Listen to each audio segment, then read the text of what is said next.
Rottnest Island is just 18 kilometres from Perth City and is a great holiday destination from Perth.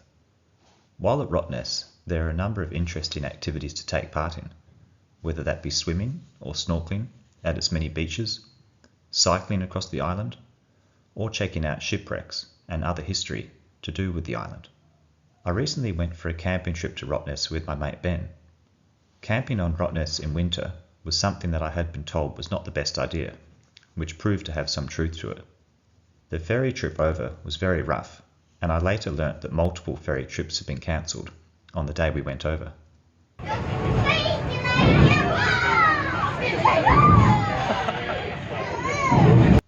Once we got to the campsite, we set up our tents, played a card game, and went for a walk in the evening.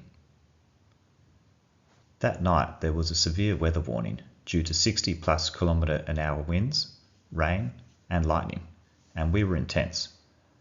While I was in the tent, the wind was very loud and prevented me from sleeping. You may not be able to see some of the footage due to the low light levels, but listen out for the audio.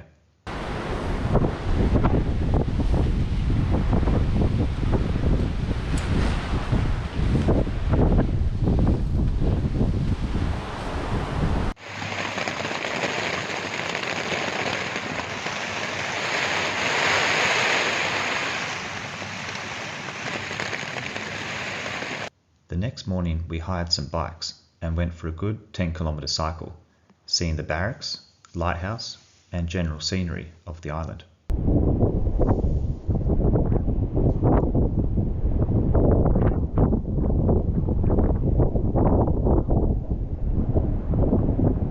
Once again, the weather was very rough with 50 km/h winds and rain which felt like hail as we were cycling along.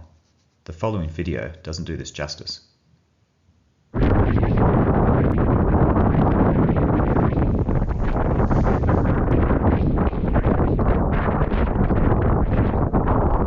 We played some mini golf that afternoon and had an early night after not much sleep the night before.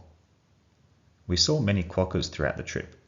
For those who don't know, a quokka is a small marsupial which looks somewhat similar to a bandicoot or a large rat. Rottnest Island was actually named this by a Dutch explorer in the 1600s, which means rat's nest in Dutch. What we found particularly interesting were various quokkas making their way into Ben's tent at night.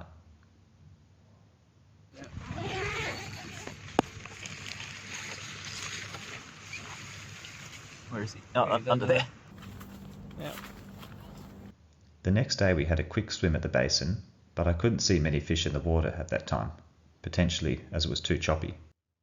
We took the ferry back that afternoon, which was a lot calmer than the trip over to the island. It was intriguing seeing the island become smaller as the boat left, and to look at the Perth coastline as the ferry arrived. As always, I enjoyed the trip.